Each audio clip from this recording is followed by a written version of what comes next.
This video is called Meditation Always Works. So I want to explore this simple truth that meditation always works. There are times when we don't think it works, or we get frustrated with it, or maybe we aren't sure what meditation is and we give it a shot and it doesn't seem to work for us, or we think, oh, this isn't my taste or my style. That all those things can happen, but meditation itself, the act of it, or the actless act, does work, and it always works, and it's very simple, and it works very quickly and immediately. So I'm going to explore that in a very direct way. So this will be a bit of an empirical approach, direct experience that we can do together to look into this issue. Okay, so first of all, I just want to say that when I'm talking about meditation, I'm not talking in this context about any specific type of meditation or practice. I'm not talking about mantra meditation or breath counting or vipassana or any specific type of meditation. What I'm really talking about is natural meditation, and I haven't made a video about that yet, but I will at some point. But just understand that this is not incompatible with any type of meditation you do, this message, and it doesn't rely on a technique either. So if you don't know a meditation technique, or you've never been introduced to meditation, that doesn't matter at all. Okay, this is an experiential, in the moment, direct experience endeavor. So first of all, I just want to say that as far as meditation, in the way I'm speaking now, we're not talking about the usual ways that we occupy our minds all day long, working, relating, living, thinking, dreaming, imagining. Okay, all those things happen, and those are fine. We make plans, we work on goals, we analyze things, we distract ourselves, we entertain others, we work with our coworkers and work on relationships and do all the things we like to do, and in a mental way, we are pretty active, pretty busy up there in our thoughts, and tend to spend a lot of time planning, analyzing, thinking about the future, considering the past, imagining how we want things to go, imagining how things could go or will go, and planning accordingly. And these are all normal processes for our minds all day long. So I just wanted to sort of point that out to make contrast and say meditation's not about that. It's not in that realm. Okay, it doesn't mean that all of that has to stop for meditation, or that it's some sort of antithesis to it. That's not true either. But meditation isn't concerned with the usual ways that we use our thought process. That's not. It's just not what we're worried about. So the nice thing about that is we can sort of disengage from that without having to push it away. We don't need to try to artificially stop thinking or stop planning or stop imagining.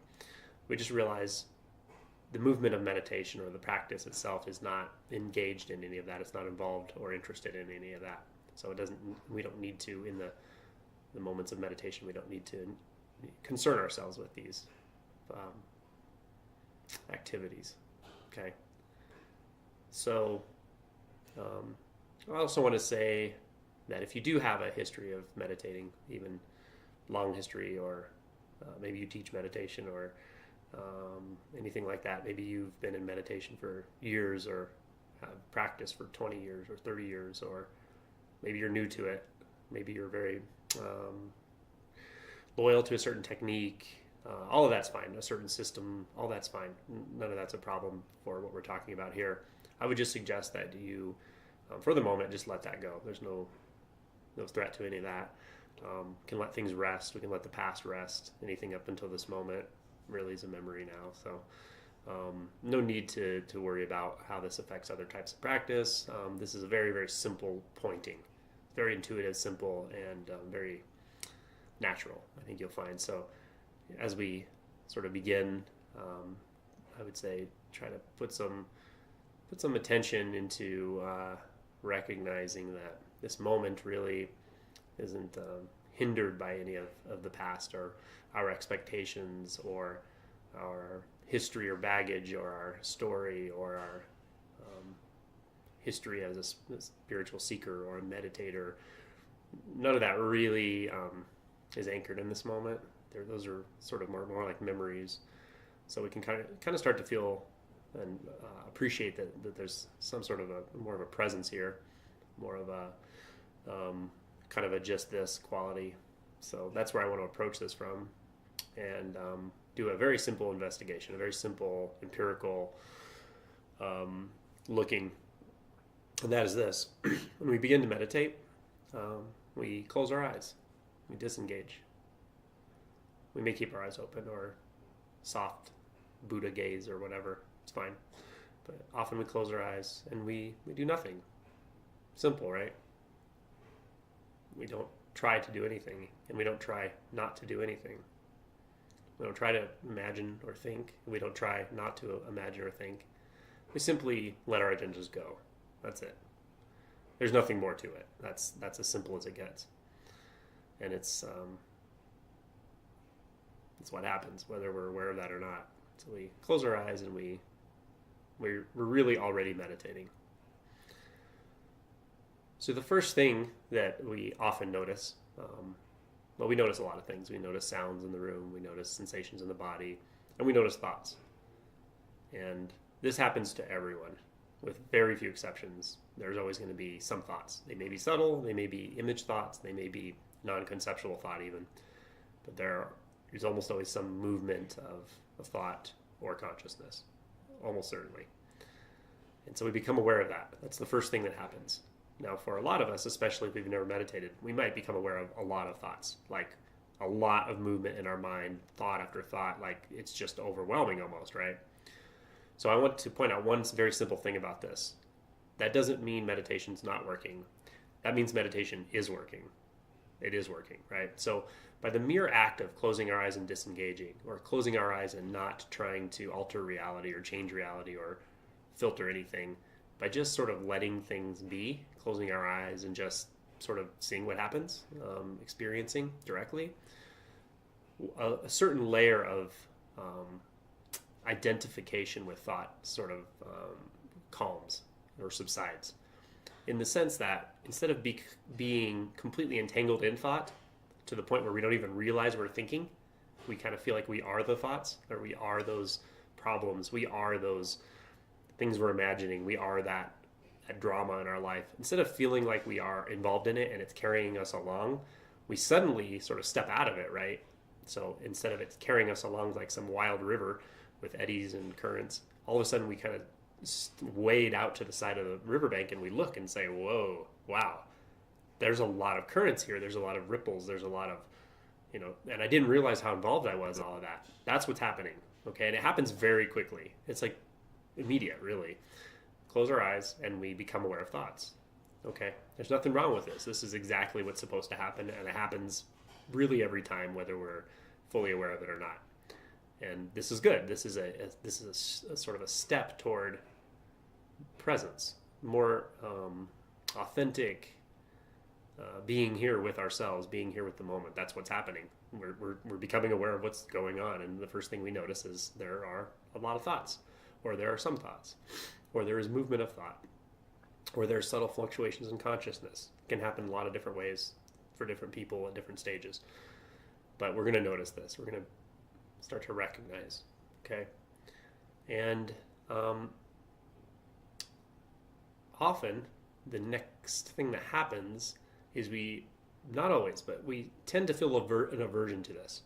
We tend to feel like it's uncomfortable, or, oh, well, if I could just get rid of those thoughts, then I would be meditating, or then I'd feel better, or then I'd be enlightened, or whatever, present, right? Which is another thought, okay? So again, oh my gosh, another thought. So we recognize a lot of thoughts, and we tend to have a bit of a recoil from this, a bit of an aversion, okay?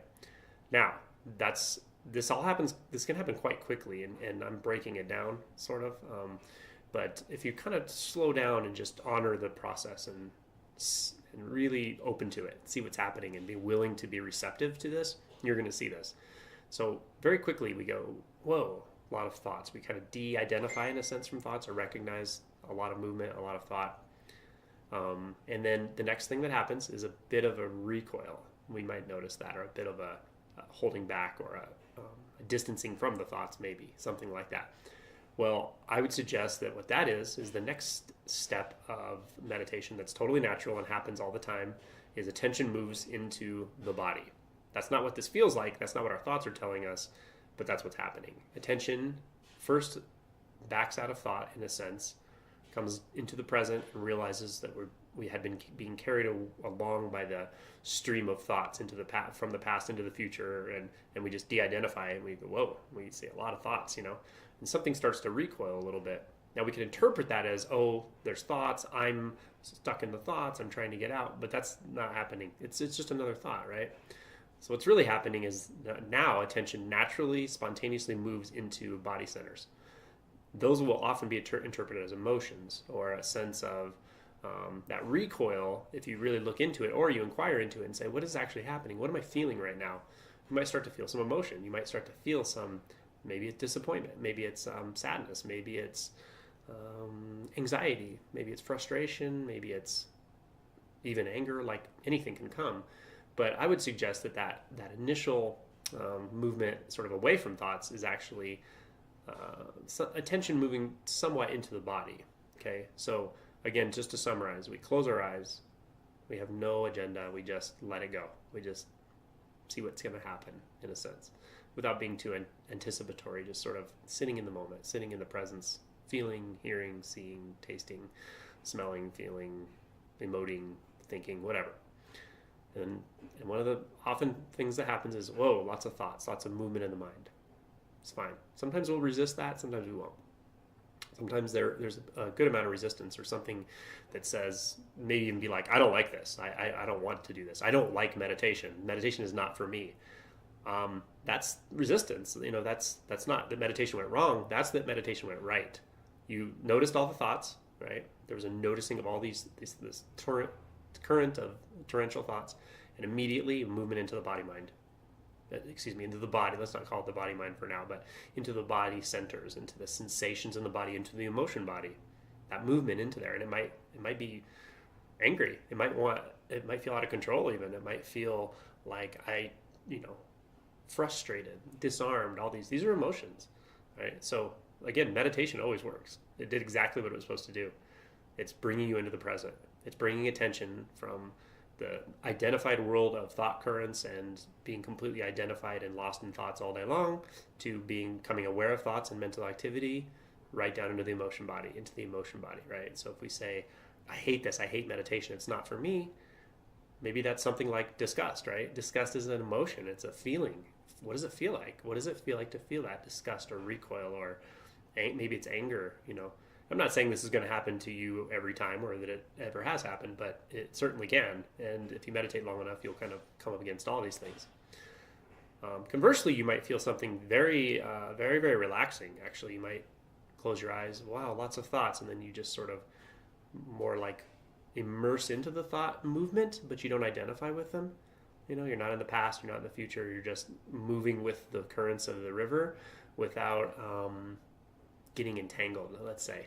And you start to feel maybe expansive. You start to feel like you're almost dissolving into it, but not disappearing. You're very much here, and sometimes even into the body, into the feelings. We might notice feelings and movements of sadness, or maybe joy, or peace, and there's just no resistance to any of that. You might just wade into that, like you wade into a perfectly warm brook, or even into that river, but more into the shallows of it, to where the water's a little more calm and things are quite peaceful.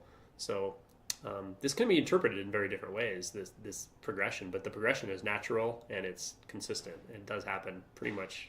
It happens every time. If you sit down and genuinely disengage, close your eyes. You don't need to try to do anything. It's a totally automatic and natural process. Okay, so mostly the reason I'm actually making this video or saying this is I think some people don't recognize this, that this is completely natural and normal, that the attention will move into these places and in these ways. And if you don't recognize that, or don't know that, or no one tells you, hey, this could happen, the first time you meditate, it might not be peaceful at all. It might be very uncomfortable. But if you know what's happening, if you understand, oh, this is exactly what's supposed to happen. Nothing came upon you that wasn't there already. You just became aware of some things that have been stirring around inside you that maybe you've been avoiding or running from or trying to meditate away or something. Who knows? But really the difference between the resistance and very uncomfortable experience in these movements and something that just feels very immersive and interconnected and relaxed and enjoyable and mysterious. The difference between those two really is one thing, and that's resistance. It's a matter of having a willingness, even some willingness. Even if you're unwilling, be willing to see that as an emotion. There's some emotion tied into that unwillingness. There's something that in the hesitation, some little bit of disgust somewhere in you, and it's fine. I'm not saying that even needs to be gotten rid of. It just needs to be recognized. It wants to be recognized. It wants to be what it is. Everything just wants to be what it is. Awareness of the thoughts that comes initially. Those thoughts and that consciousness, it just wants to be what it is. It wants to be recognized as what it is. And then it starts to relax. And you start to relax. You stop sort of pulling yourself away from it, and you start to just coalesce with it. And then the next step very quickly will be the body. It'll be some emotion. And you might not recognize this right away. We have a lot of habitual patterns that prevent us from feeling, that keep us in our minds. And that's okay. If the thoughts stay for a while, that's what happens, and that's fine.